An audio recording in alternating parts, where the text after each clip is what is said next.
Buenos días para todos y todas las personas que nos acompañan el día de hoy. Mi nombre es Catalina Botero, yo soy psicóloga y hago parte del programa Porque Quiere Estar Bien. Este es un programa que busca poner sobre la mesa la salud mental, busca que nos familiaricemos un poco más con este tema.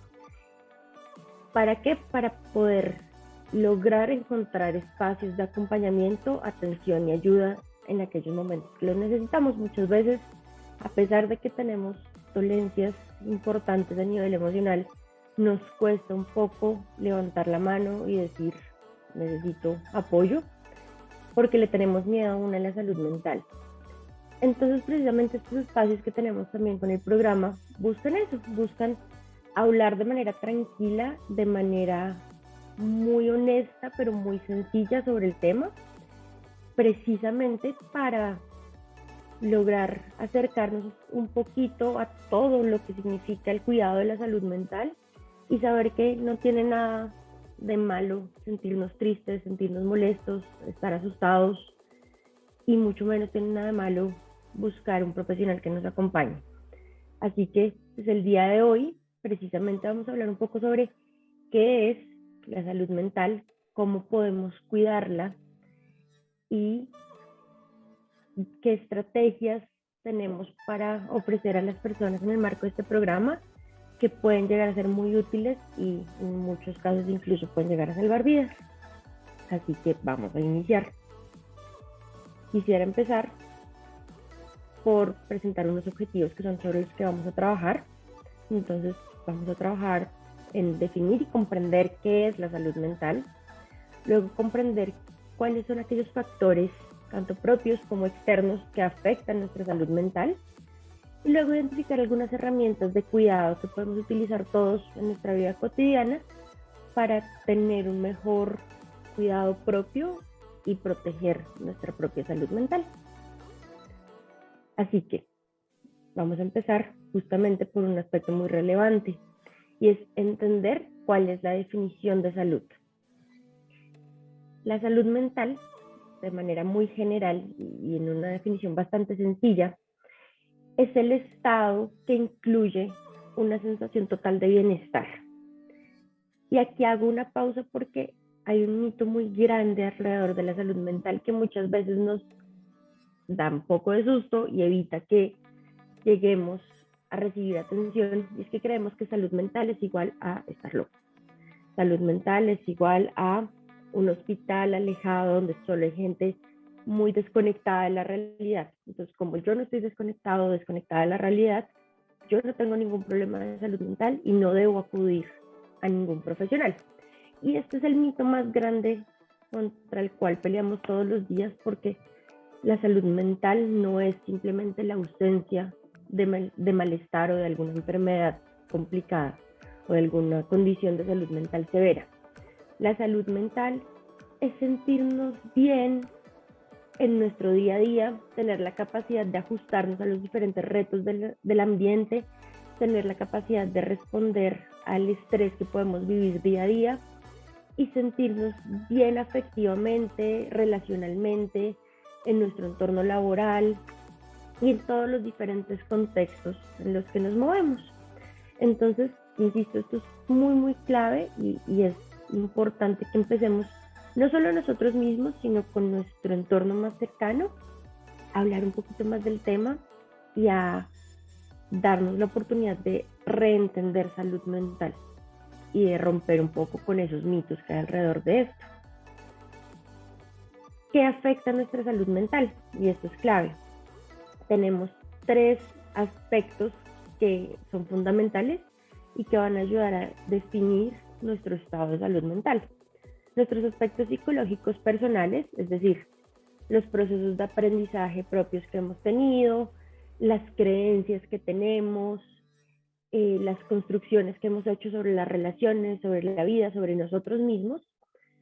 Todos esos aspectos psicológicos son un pedacito de lo que compone nuestra salud mental. Pero también tenemos otros 2 puntos que son súper importantes. Tenemos los aspectos sociales, es decir, ese entorno alrededor del cual nos desarrollamos, las personas con las que nos comunicamos diariamente, con quienes establecemos relaciones, el entorno macro también, entonces no es solo mi círculo más inmediato, sino el país en el que vivo o la comunidad en la que me desarrollo, mi lugar de desplazamiento diario entre mi hogar y el trabajo. Todos estos aspectos sociales son fundamentales. Entonces, por ejemplo, si yo vivo en un lugar que es difícil, que tiene un contexto sociocultural complicado porque hay mucha violencia o porque hay situaciones complejas, eso es muy posible que afecte mi salud mental. Y por último tenemos los aspectos biológicos. Entonces, si bien no se ha encontrado un gen específico que diga que si está presente ese gen en la persona, entonces esta persona va a tener depresión o ansiedad, sí se ha visto que existe una carga biológica importante que puede facilitar que algunas personas presenten más probablemente temas de depresión, ansiedad u otras enfermedades de la salud mental como la esquizofrenia o el trastorno afectivo bipolar o cualquier otra condición de salud. Entonces, no significa que solo uno de estos factores vaya a determinar cómo se va a desarrollar mi salud mental. Es la interacción entre estos tres y la manera como cada pequeño factor juega en mí lo que definirá si yo puedo o no presentar una situación de salud mental. Ahora, aquí hay algo bien importante. Según estadísticas de la Organización Mundial de la Salud, todas las personas en algún momento de su vida van a tener un episodio complicado alrededor de su salud mental. Para algunos puede llegar a desarrollar un trastorno, para otros no necesariamente, simplemente va a ser un episodio aislado y no se volverá a presentar. Para algunos de pronto es algo que se presenta varias veces durante la vida sin ser tan disruptivo, pero que sí genera incomodidad. En cada persona se va a presentar distinto, pero todos en algún punto vamos a tener un momento complicado. Y este es el siguiente mito que es importante empezar a romper. Todas las personas, independiente de nuestra raza, de nuestro sexo, de nuestra edad, de nuestra condición socioeconómica, tenemos una mente y por tanto tenemos una salud mental. Y somos seres emocionales y por tanto tenemos una salud emocional. Esas ideas de que tal vez hay personas que tienen problemas y entonces esas personas van a presentar problemas de salud emocional y las personas que entre comillas tienen una vida perfecta no lo van a presentar, es también otro mito. Todos, independiente de nuestras condiciones de vida, podemos llevar dolores que son a veces difíciles de manejar. Y en ese sentido, todos tenemos derecho a levantar la mano y a buscar apoyo. Ahora bien, si todos tenemos una salud mental, pues todos tenemos la responsabilidad de cuidarla. La salud mental es igual de importante a la salud física y así como cuidamos nuestra salud física asistiendo periódicamente a controles con los médicos, visitando profesionales cuando tenemos alguna dolencia, pues hay también una serie de estrategias que podemos utilizar para cuidar nuestra salud mental. Y esto es súper importante porque conocerlas nos permiten trabajar desde la prevención. Siempre lo que buscamos es buscar que la persona no llegue a tener una crisis de salud emocional o mental. A veces no se pueden evitar, pero en muchos casos sí. ¿Cómo? Conociendo un poquito mejor cómo cuidarla. Muchas veces las crisis ocurren porque realmente la persona no contaba con las estrategias y con las herramientas para protegerla y cuidarla. Así que vamos a ver algunas de estas. La primera clave para proteger nuestra salud mental es saber que depende también de esta interacción. La salud mental es muy compleja y tiene que ver con lo que yo pienso, con lo que yo siento y con lo que yo hago diariamente. Así que por esto presento este pequeño diagrama acá. Y si se fijan, hay flechas que están en todas las direcciones. ¿Por qué? Porque no significa que uno afecte a otro y afecte a otro de una manera lineal, sino que todo el tiempo estos tres elementos están interactuando.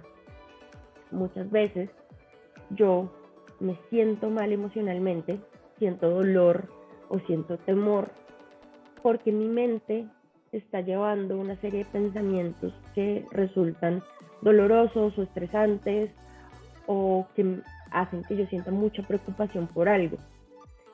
Y eso a su vez me lleva a actuar de ciertas maneras, que además lleva a que se mantengan los pensamientos. Entonces empezamos a ver que es un ciclo constante, en donde uno retroalimenta a otros. El primer paso para cuidar la salud mental es empezar a ser más consciente de esto. Muchas veces vivimos la vida en piloto automático y de pronto no somos conscientes de aquellas pequeñas acciones que estamos haciendo, de los pensamientos que vienen a nosotros de manera constante y que afectan nuestro sentir. Así que un paso muy clave para empezar a cuidar nuestra salud mental es bajar un poquito las revoluciones y empezar a notar en nosotros mismos si tal vez hay cosas que yo estoy pensando constantemente que me están haciendo sentir mal, o si tal vez me estoy poniendo en situaciones que afectan mi emocionalidad. Por ejemplo, estoy permitiendo que se me sobrecargue con demandas del entorno, con demandas de mi familia o de mi contexto laboral, y eso me hace sentir estresado, ansioso, y a su vez empiezo a tener una serie de pensamientos sobre si seré capaz de, si vale la pena seguir así, y una cosa me lleva a otra y sigo sintiéndome mal. Entonces, ¿qué podemos hacer? Aquí tenemos esto.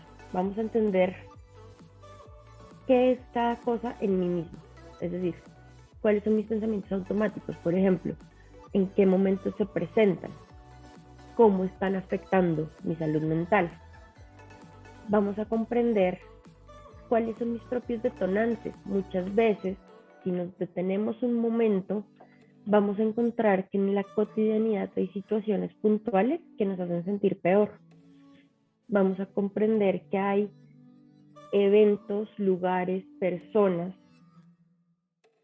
que sin ni siquiera darnos cuenta, apenas estamos en ellos, empieza una descarga emocional muy fuerte.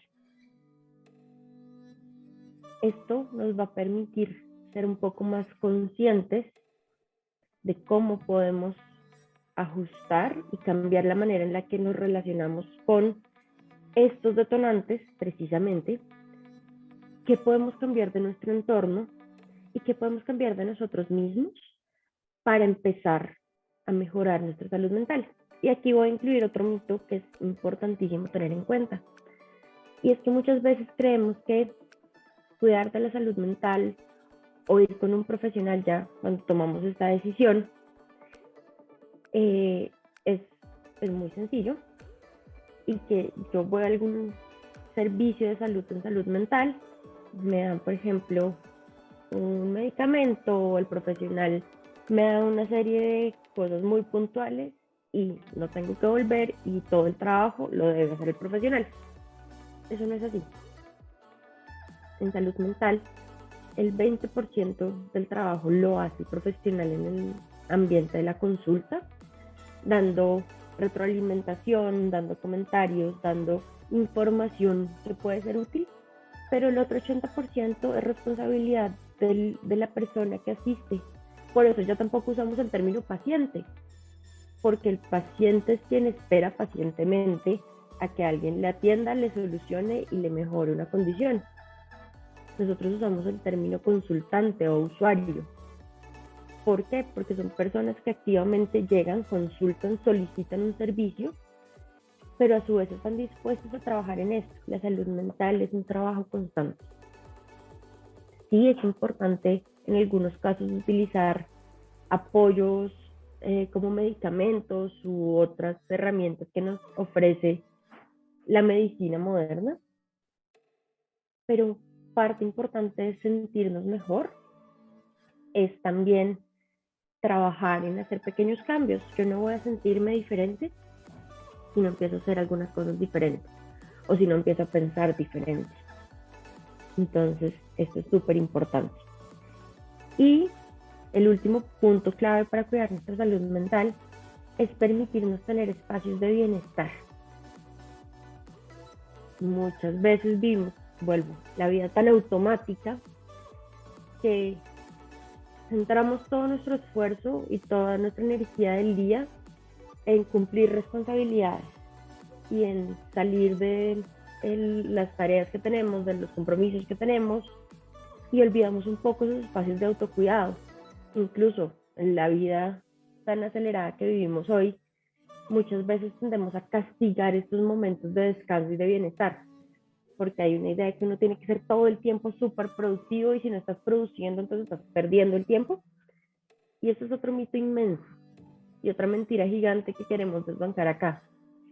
Y es que hay momentos en los que es necesario detenernos y brindarnos un momento de descanso, de relajación, de hacer algo que nos guste, incluso si no está produciendo nada.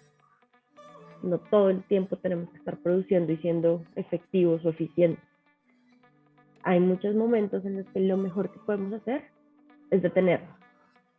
Y en este punto particular me gusta incluir un pequeño cuento que precisamente nos habla de esto. Es el cuento del leñador.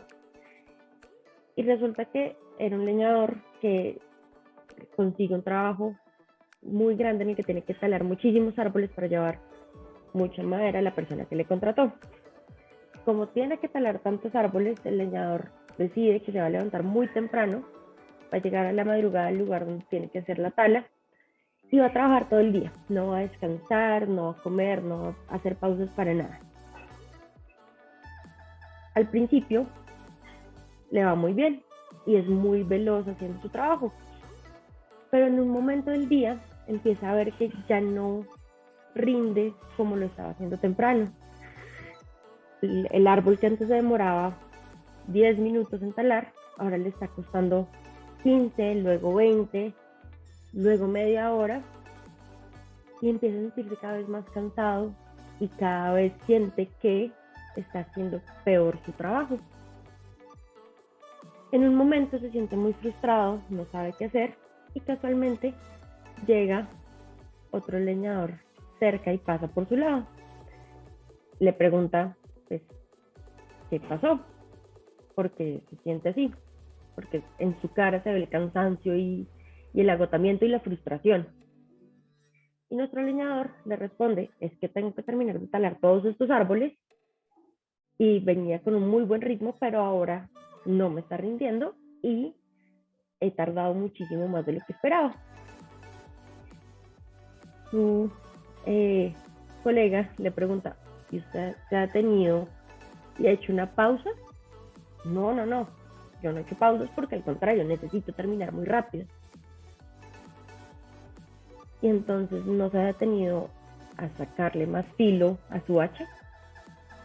El leñador se queda pensando y le dice, no, yo no he tenido tiempo para sacarle filo al hacha. A lo que el otro le responde, por eso ya no le está rindiendo. Porque precisamente usted necesita hacer una pausa cada tanto para volver a afilar su hacha y poder mantener el ritmo. El leñador le hace caso y en lugar de trabajar derecho, ahora empieza cada tanto a hacer pausas para descansar él y para volver a afilar el hacha. Y así puede mantener un ritmo constante que le permite terminar su tarea. Esta metáfora precisamente hace referencia a lo importante que es tener espacios de cuidado para nosotros. Y aquí los invito a preguntarse si ustedes están tomándose 5 minutos en su rutina para detenerse y afilar su hacha. No podemos cuidar de nosotros mismos, cuidar a otros y rendir en nuestras labores diarias si no paramos a cuidar de nosotros mismos. No podemos ir por la vida a un ritmo muy acelerado sin tomar pausas de cuidado, porque en ese sentido va a llegar un punto en el que nos vamos a quedar sin filo, nos vamos a agotar, nos vamos a cansar y el ritmo de la vida les va a parecer muy complicado. Así que parte importantísima del cuidado de nuestra salud mental es precisamente buscar espacios de cuidado para sacarle nuevamente filo a nuestra hacha. Ahora, vamos a pasar a otro tema importante acá. y es la comprensión de nuestras propias emociones. La salud mental está estrechamente ligada a nuestra emocionalidad. Y en ese sentido, si cuidamos nuestras emociones, también estamos cuidando nuestra salud mental, pero para cuidar algo necesitamos comprender ese algo. ¿Qué es ese algo? Muchos de ustedes de pronto, a pesar de que las viven todos los días, no se han detenido a cuidar sus emociones. Así que vamos a empezar por saber qué son estos elementos. Esta es una definición muy sencilla que nos ofrece la Asociación Americana de Psiquiatría, y es que las emociones son un patrón complejo de respuestas afectivas, mentales y comportamentales. Si nos devolvemos a lo que acabamos de ver, vemos que nuestra salud mental tiene que ver con lo que pensamos, lo que hacemos, lo que sentimos. Las emociones son precisamente eso. A veces creemos que las emociones son únicamente esa parte afectiva que está dentro de nosotros, pero realmente las emociones son las que nos movilizan a hacer cosas, las que nos mueven para responder ante los diferentes retos del día a día, y precisamente tienen que ver con lo que ya mencionamos, lo que pensamos, lo que hacemos y lo que sentimos. Hay otro punto importante acá, y es que las emociones no son buenas o malas.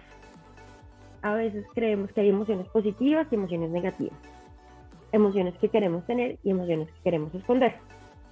Entonces, la alegría, por ejemplo, es una de esas emociones que todo el mundo quisiera sentir y que nos gusta, y que de hecho en los últimos años se ha vuelto muy común este positivismo casi que al extremo, donde todo el tiempo tenemos que sentirnos felices. Pero la realidad es que no es así. No todo el tiempo tenemos que sentirnos felices, no todo el tiempo podemos sentirnos felices, porque hay momentos en los que necesitamos sentir otras emociones. Y vuelvo entonces a que no son malas. A veces la tristeza la tendemos a ver como algo indeseable. Realmente sentirse triste no es tan agradable, porque uno quiere llorar, uno se siente lleno de dolor emocional por dentro y no sabe cómo ponerlo.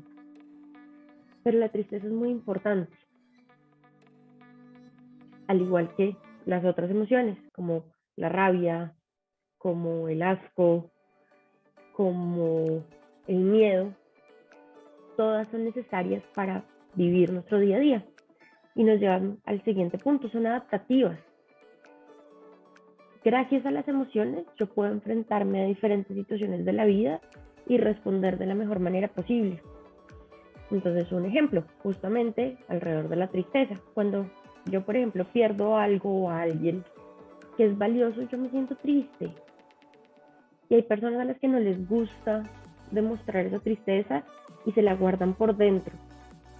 Pero resulta que es importante mostrar esa tristeza, porque eso es lo que le permite a nuestro entorno acercarse y rodearnos de cariño, y necesitamos precisamente ese apoyo y ese cariño en momentos difíciles. Si yo no demuestro tristeza, la gente pues no sabe que yo estoy pasando por un mal momento y no me va a brindar apoyo. No tiene nada de malo demostrar tristeza, no tiene nada de malo recibir apoyo. Somos seres sociales. En los momentos más difíciles necesitamos estar rodeados de personas que nos ayuden y nos den un poco de aliento para enfrentar esa situación compleja. Lo mismo pasa, por ejemplo, con el miedo. A nadie le gusta sentir miedo, pero el miedo es fundamental. ¿Por qué? Porque nos ayuda a ponernos a salvo. Sentimos miedo cuando hay un peligro en nuestro ambiente, y el miedo es lo que nos impulsa a buscar estrategias que nos permitan responder ante ese peligro. Entonces yo siento miedo, por ejemplo, cuando tengo que hacer una presentación frente a muchos públicos. Pero si yo no sintiera ese miedo, pues no me importaría nada y yo llegaría al día de la presentación y no tendría nada listo, nada preparado. Pero como siento miedo, entonces me preparo, estudio, leo, hago mis diapositivas y llego el día de la presentación con todo preparado para enfrentar el momento. Lo mismo pasa con los exámenes, lo mismo pasa con otras cosas importantes en nuestro entorno. El miedo nos ayuda a prepararnos, pero también nos ayuda, por ejemplo, a ponernos a salvo si hay alguien que nos quiere hacer daño. Yo siento miedo cuando voy caminando por la calle y siento que hay alguien que me persigue detrás. Ese miedo hace que mi corazón lata más rápido, hace que bombee mucha sangre en mi cuerpo y hace que si yo siento que esa persona me va a hacer daño, yo pueda salir corriendo muy rápido a un lugar donde me pueda poner a salvo. Así que incluso las respuestas físicas, porque el miedo particularmente viene con muchas respuestas físicas que son incómodas, tienen un propósito.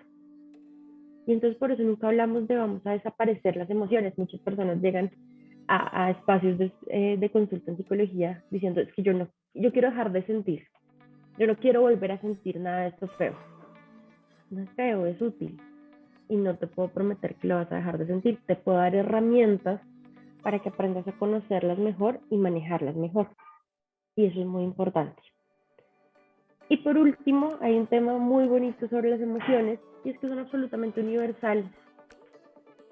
No es algo que sintamos en algunos lugares, tal vez hay personas que las expresan un poco más, pero las emociones las sentimos aquí, se sienten en Europa, se sienten en Norteamérica, se sienten en China, en India y en cualquier lugar del mundo. Es algo que hace parte inherente del ser humano.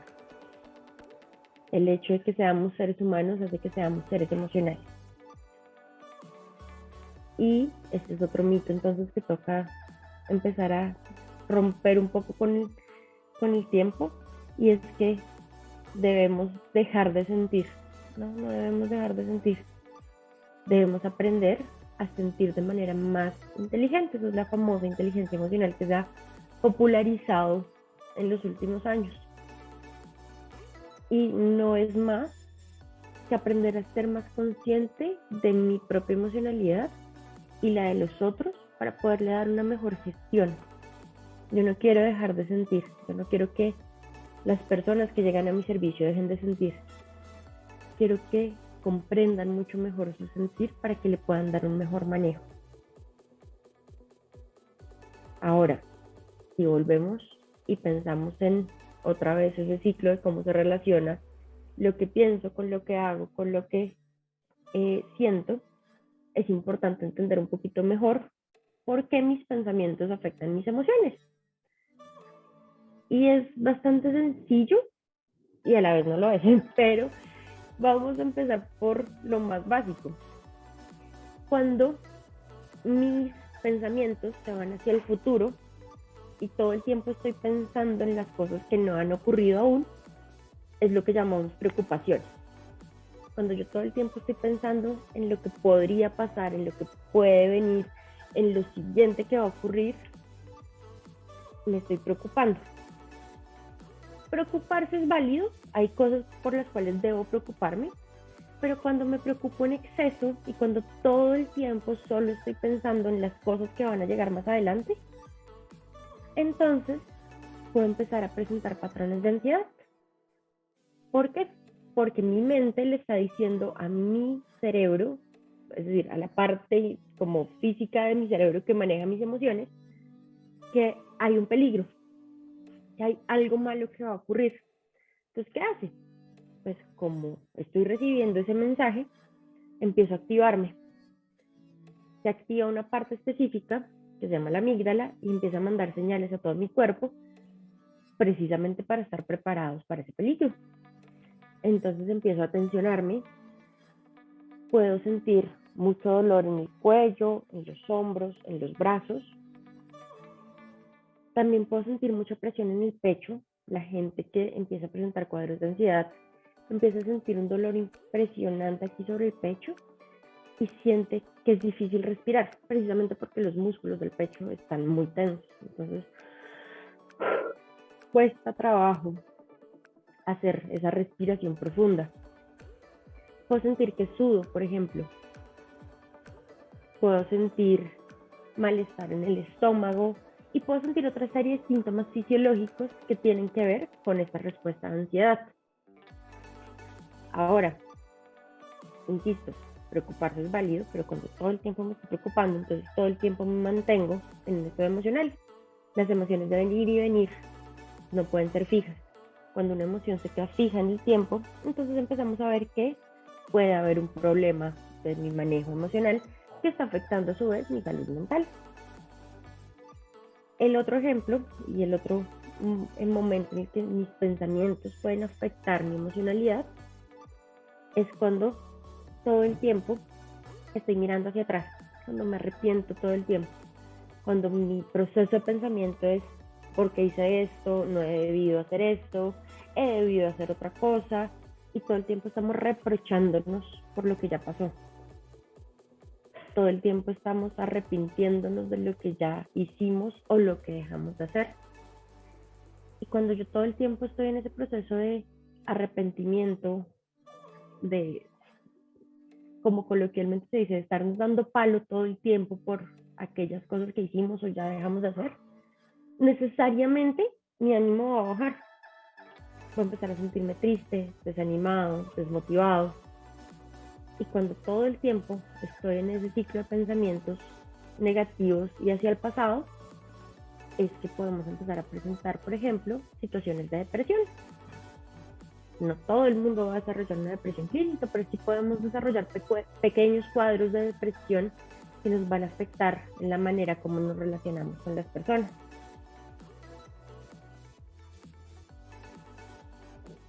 Entonces, aquí es clave entender que los pensamientos, cuando son insistentes y cuando son constantes alrededor de un tema, pueden empezar a generarnos malestar. Pensar todo el tiempo en algo, darle vueltas a algo, es muy complicado porque necesariamente empieza a afectar cómo nos sentimos.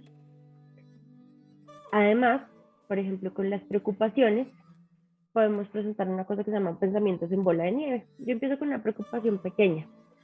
Yo empiezo preocupándome porque se me hizo tarde para llegar a la oficina. Y entonces me voy en el camino hacia la oficina pensando, ¿y si no llego? ¿Y si mi jefe se pone bravo? ¿Y qué tal que me regañe? ¿Y qué tal que solo escale a recursos humanos? ¿Y qué tal que empiezan a perseguirme? ¿Y qué tal que empiecen a ver que yo siempre llego tarde? ¿Y qué tal que por eso me botan del trabajo? ¿Y yo cómo voy a pagar la deuda de la universidad si me botaron del trabajo? No voy a poder responder con las deudas. Además tengo la deuda de la casa y si no tengo trabajo no voy a tener ingresos. Y mis papás van a pensar que yo soy un fracaso y mi pareja no va a querer estar conmigo.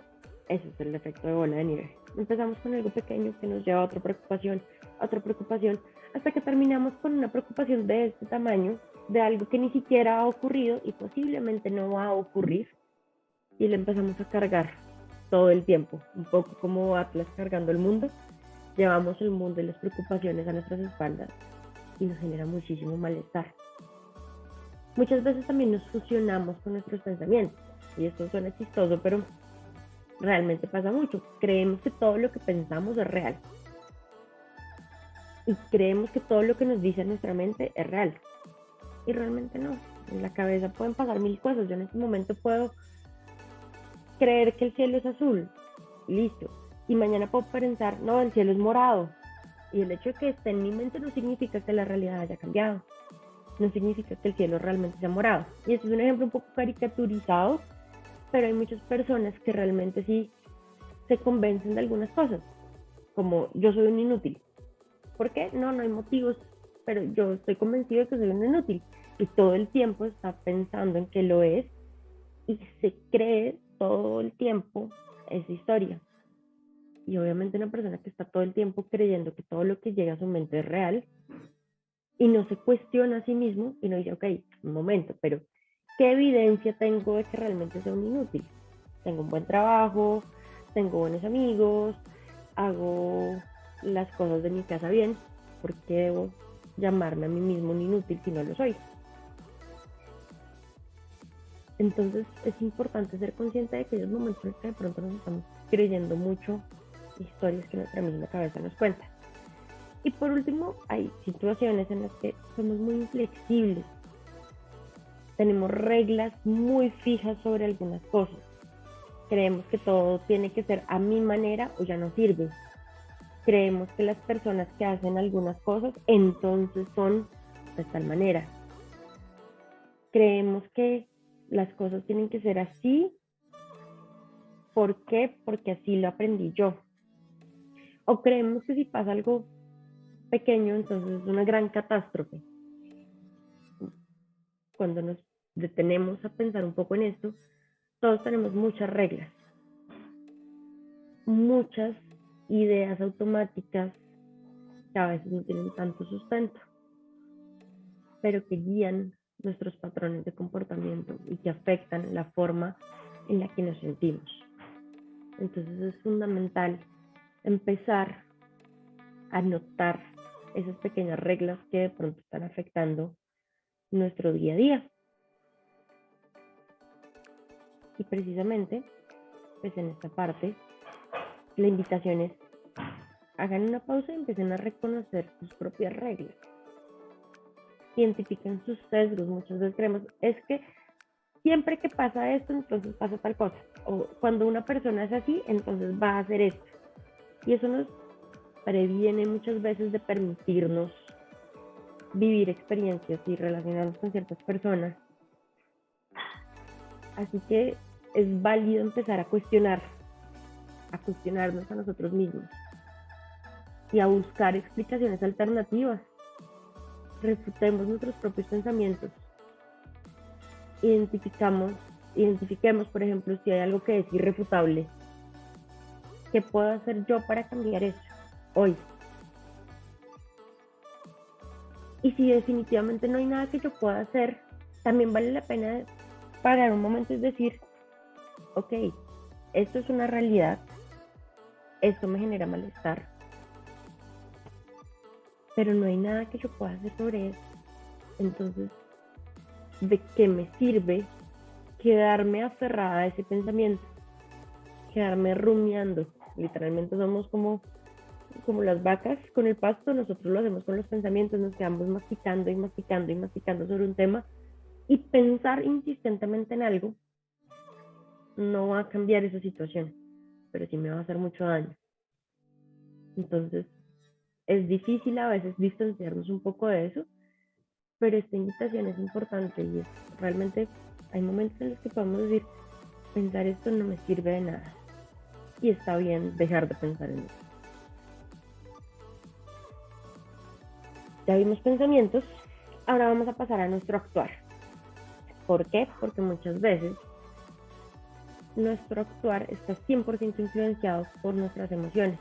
Eso es lo que llamamos impulsividad y técnicamente llamamos acciones manejadas por emociones. Este es otro punto donde la autoconciencia es súper importante. Que empecemos a explorar en qué momentos de pronto yo estoy actuando únicamente guiada por la tristeza, por el miedo, por el temor, por la rabia, y aprendamos a hacer un alto para no terminar haciendo cosas de las que más adelante posiblemente nos podemos arrepentir. Entonces, cualquier acción que se realice únicamente guiada por una emoción es una acción guiada por emociones, es una acción impulsiva. Algunas pueden ser útiles, entonces correr porque me dio miedo que había un señor persiguiéndome es una acción útil, pero no ir a trabajar porque no he terminado la presentación que tenía que mostrarle a mi jefe, esa no es tan útil, eso es evitación. O los niños cuando no quieren presentar un examen, entonces hacen los enfermos para no ir al colegio. Esa es una acción guiada por la emoción. ¿Por cuál emoción? El miedo. Y no es buena en el sentido que les enseña que pueden evitar algunas situaciones y que es mejor evitarlas para no sentir las cosas. Y otra vez retomo el mensaje, no queremos dejar de sentir. Yo no quiero dejar de sentir miedo. Yo quiero estar preparada para enfrentar la situación que me da un poco de miedo, pero que debo enfrentar. Es importante entonces que nos demos cuenta cuando, por ejemplo, estamos haciendo algo y realmente esa acción no es algo que en otras condiciones haría. Esa acción la estoy haciendo únicamente por la forma en la que me siento. Muchas veces, por ejemplo, buscamos regular lo que sentimos a través de estos ejemplos que incluye acá. Hay personas, por ejemplo, que comen por ansiedad o por tristeza. Y a veces a todos nos puede pasar eso, pero hay personas que lo vuelven un patrón. Y entonces empezamos a ver que presenta un tema complicado en su alimentación por una carga emocional que no está sabiendo manejar de otra manera. Hay personas que compran de manera impulsiva. Hay personas que desafortunadamente buscan consumir alcohol u otras sustancias psicoactivas. Entonces muchas veces, por ejemplo, las personas que han desarrollado una conducta de adicción hacia cualquier sustancia, lo que vemos es que la usa para intentar sentirse mejor. ¿Cuántas veces no hemos escuchado a alguien que dice, estoy tan entusado que voy a ir a tomarme todo para dejar de sentirme así? Se dejan de sentir así por un ratito. Después la tusa vuelve multiplicada por 10 y le suman el guayabo moral y el guayabo físico y el daño que eventualmente nos puede llegar a hacer. Hay personas también que, por ejemplo, en medio de la rabia se tornan sumamente violentas. La rabia es una emoción válida. Sentirse enojado o enojada es perfectamente válido. Pero que eso me lleve a actuar de una manera violenta donde pueda lastimar a personas de mi entorno cercano y que seguramente quiero, o a personas externas con las que no tengo una relación, pero igual no debo lastimarles, se puede convertir en algo muy complicado. Así que aquí es la segunda tarea. Empecemos a notar cuando tal vez yo estoy actuando no porque sea algo que yo quiero hacer, sino porque siento que esa acción me va a ayudar a sentirme un poco mejor. Me va a ayudar a sentir un poco de alivio, así ese alivio no es un alivio real, sino un alivio de corto plazo y no me importa lo que pase después, pero en este momento yo me siento bien. ¿Cómo podemos trabajar eso? Primero lo que les decía, ser conscientes de, pero además es valioso que empecemos a construir acciones con sentido. Entonces incluyo este dibujito de esta brújula, porque la idea es que todas esas acciones, grandes o pequeñas, apunten a un norte. Ese norte está en diferentes áreas de mi vida, y eso es otro punto importante. Yo no puedo dedicarle toda mi atención y toda mi energía a una sola área. Yo no puedo dedicar todo solo a mi trabajo. Es importante tener un balance entre todas las diferentes áreas en las que doy mi tiempo, mi espacio, mi dedicación. Es importante trabajar en mi familia, en el trabajo, en las actividades de ocio, en las actividades de desarrollo, en el estudio, en mi espiritualidad, si es algo que me interesa, en ser un buen miembro de la comunidad, si es algo que me interesa, en mis proyectos profesionales. Y es bueno tener unas metas y un conjunto de cosas que para mí son a lo que quiero apuntarle. Y cuando yo sé hacia dónde quiero ir y empiezo a trabajar, así no es el plan perfecto, la invitación no es que tengamos todo claro y definido, pero sí es tener una proyección de qué es lo que quisiera en cada una de estas áreas, cómo las puedo fortalecer y que cada acción vaya hacia eso. Entonces, por ejemplo, yo tengo la idea de que quiero estudiar en el exterior. Para eso hay muchísimas cosas, no simplemente un día lo decidí y me fui, sino tengo que averiguar sobre programas, revisar a dónde me puedo ir, conocer el idioma en donde quiero estudiar, conocer cuál es el proceso de aplicación. Es un proceso muy largo. Y en ese sentido yo tengo que intentar que mis acciones estén alineadas con eso. Si yo sé que necesito, por ejemplo, tener un ahorro para poder acceder a ese espacio, pues es un poco contraproducente que cada vez que yo me siento triste, vaya y me gaste la plata en cosas innecesarias, porque eso en realidad está la posibilidad de que yo pueda irme a alcanzar esa meta. Y lo mismo con cosas más sencillas. Por ejemplo, si yo sé que quiero tener una pareja, por ejemplo, y en este momento no la tengo, pues parte de mis acciones tienen que estar en buscar espacios de socialización que me permitan potencialmente conocer una pareja, pero hay muchas personas que les da mucho miedo el rechazo, entonces deciden no salir, pero se sienten frustradas porque no conocen a alguien. ¿Cómo vas a conocer a alguien si no estás exponiéndote a situaciones sociales? Claro, da susto, sí, da muchísimo susto, pero tú decides si ese susto es el que va a guiar tu actuar o si de pronto, a pesar del susto, vas a exponerte a esta situación. Es valioso mirar cómo mis acciones, por más pequeñitas que sean, aportan a lo que yo quiero en el corto, mediano y largo plazo. Y por último, el tema de autocuidado que lo mencionamos al principio. Y aquí empezamos a ver también de la mano cómo la salud física se mezcla con la salud emocional. Para que yo me sienta bien, tengo que tener también un buen estado físico.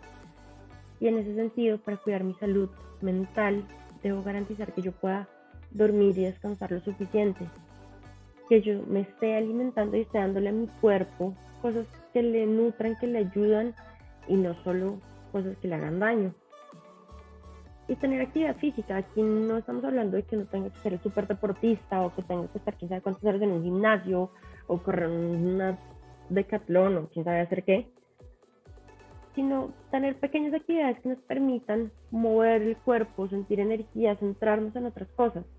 Para algunos puede ser a través del gimnasio, para otros puede ser con la danza, para otros puede ser con espacios de hiking y escalada en lugares al aire libre, para otros puede ser simplemente salir a caminar en el parque. Lo importante es que son actividades que le ayuden a mi cuerpo a tener algo de movimiento y que además sean agradables para mí. Nunca les voy a pedir que hagan cosas que no les gustan. Yo no puedo obligar a alguien a ir al gimnasio una hora si es un lugar y una situación que no le gusta, pero sí buscar estrategias que nos permitan tener ese cuidado. Y por último, ya para empezar a cerrar este espacio, es importante saber cuándo tal vez nosotros mismos u otra persona de nuestro entorno puede requerir apoyo adicional. ¿Por qué? Porque las personas no siempre van a decir, hey, me siento mal y quiero tu acompañamiento, quiero tu apoyo. Muchas veces tenemos que estar un poco atentos y de pronto reconocer señales pequeñas que nos van dando. Entonces, si vemos que la persona presenta cambios en la forma como habla y en los mensajes que da, por ejemplo, era una persona pues, que solía ser alegre, tenía mensajes, pues, digamos que muy neutros, y empieza a hablar de manera negativa, empieza a manifestar todo el tiempo que nada le gusta, que no se siente a gusto, que no se siente tranquilo, que no se siente feliz, que no le haya mucho sentido a la vida, por ejemplo. Esa es una señal importante, nos está hablando de lo que la persona está pensando. Si la persona se vuelve más reactiva emocionalmente, es decir, si uno le dice cualquier cosa y de pronto llora o responde con mucha rabia, con mucha ira, eso nos puede indicar que algo no está tan bien. Si la persona cambia su forma de comportarse, entonces si era una persona que hablaba con sus compañeros, con su familia, tenía buenas relaciones sociales y de un momento a otro empezamos a ver que se aísla, se aleja, puede que esta persona esté pasando por un momento difícil. Si la persona deja de comer, si la persona empieza a dormir mal, si la persona se queja constantemente de dolores físicos, y es nuestro siguiente punto, muchas veces la salud emocional habla a través de la salud física. Entonces, si la persona empieza a quejarse de migrañas constantemente, empieza a quejarse de dolores en el cuerpo, es posible que haya algo en su salud mental. Y por último, esto siempre me parece muy valioso mencionarlo, no todo el mundo tiene las mismas creencias, no todo el mundo tiene los mismos patrones de fe y espiritualidad, pero por ejemplo es una señal importante cuando tenemos personas que suelen ser muy espirituales, que suelen ser muy creyentes y que todo el tiempo agradecen, por ejemplo, a cualquiera que sea el Dios en el que crean, y de un momento a otro empiezan a hacer afirmaciones como yo siento que Dios me abandonó, empiezan a cuestionarse si realmente vale la pena creer en algo. eso nos puede estar hablando de una pérdida de la esperanza. Y perder la esperanza suele verse asociado con espacios de depresión, con episodios de depresión. Así que estos cuestionamientos de la fe y de la esperanza suelen ser señales importantes que nos pueden indicar que alguien no está pasando por un buen momento. ¿Y qué debemos hacer? Lo primero es que tenemos que aprender a escuchar sin juzgar a la gente. Muchas veces las personas no hablan y no piden ayuda porque les da miedo que los vayan a juzgar. Lo segundo es validar. Ya les dije, la idea jamás es que una persona deje de sentir y no debemos nosotros como sociedad castigar las emociones de los otros. Entonces, si alguien dice me siento triste, no podemos de una responder, ay, pero usted ¿por qué se siente así? Si usted lo tiene todo, usted no tendría por qué sentirse así, usted no tiene por qué estar triste. No, al contrario, es importante decirle, hey, está bien que te sientas así, es válido sentir tristeza. Ahora, déjame saber si sientes de pronto que en algún momento esa tristeza es demasiado fuerte, si sientes que esa tristeza es tan invasiva que te está empezando a afectar tu vida diaria. Porque quiero acompañarte, quiero apoyarte, quiero ayudarte. Seamos empáticos, entendamos un poco, hagamos el ejercicio de intentar entender la vida desde la postura del otro. Muchas veces para uno es complicado entender por qué una persona puede sentirse muy triste tras un rompimiento. Me dice, pues ya se le acabó la relación, pues siga adelante. Intentemos entender el sentir del otro desde su punto de vista. Esto también nos puede ayudar a validarle un poco más y a juzgar menos. También ayudémosle a entender que está bien levantar la mano. Entonces, cada persona decide en qué momento va a asistir a un profesional. Yo no puedo obligar a alguien a buscar apoyo, pero le puedo decir como, sé que es tu proceso, respeto profundamente tus decisiones, pero si en algún momento necesitas apoyo, entonces aquí estoy y podemos buscar canales de atención. Yo soy tu red de apoyo como tu amigo, yo soy tu red de apoyo como tu familia, yo no soy un profesional, pero puedo ayudarte a encontrar un profesional que te acompañe. Puedo ayudarte a encontrar un grupo de personas que estén pasando por una situación parecida, hay muchos grupos de apoyo. Puedo ayudarte a encontrar un lugar donde sientas apoyo espiritual, por ejemplo, eso también es válido. Y está bien que busques esa compañía y está bien que busques ayuda extra y yo no te voy a juzgar por ir a un lugar así. Y por último, canalizar a servicios de salud, y este es un punto difícil porque nos lleva también a ser conscientes de que hay situaciones en las que la salud mental se ve tan deteriorada y la carga emocional es tan fuerte que hay personas que realmente entienden como su única opción quitarse la vida. Y nos confronta con la realidad de que hay muchas personas en el mundo que diariamente cometen un intento de suicidio.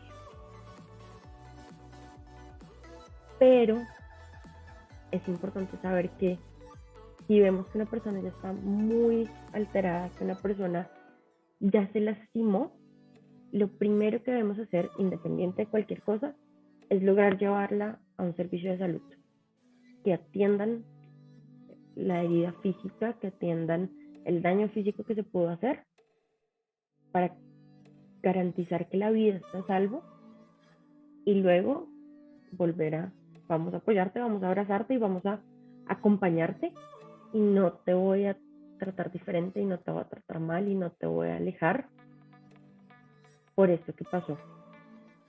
Y tampoco voy a intentar esconder esta realidad. Muchas veces las personas que lo necesitan no llegan a servicios de urgencia porque a la gente le da pena. Y no hay nada de que tener pena. Es una realidad y puede ocurrir. Así que si alguien lo requiere, un servicio médico de urgencia siempre está disponible y debe atender a las personas. Y como último llamado, pues recordar que existen diferentes canales a través de los cuales podemos ayudar a las personas a acceder a servicios de atención en salud mental, y precisamente para eso estamos nosotros en Porque Quiere Estar Bien.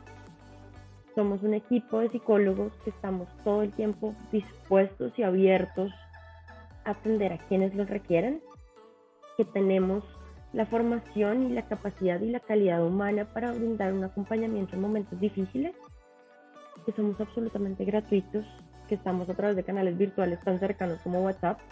Nos pueden escribir por WhatsApp, por el chat que tenemos en nuestra página, o nos pueden llamar si así lo desean, y vamos a acompañarlos, a ayudarlos y a darles las herramientas que puedan requerir en un momento complicado. Entonces, nuevamente esa es la invitación: hablemos un poco más de salud mental, cambiemos el chip, rompamos mitos, rompamos tabúes alrededor de la salud mental, y si necesitamos apoyo, busquemos el acompañamiento que nos pueda brindar un profesional. Espero que este espacio haya sido interesante, que les haya gustado, y que para muchos es el inicio de un proceso de autodescubrimiento y de mayor reflexión e introspección acerca de cómo podemos cuidarnos y cómo podemos cuidar a quienes nos rodean. Muchísimas gracias y les deseo un feliz resto de día.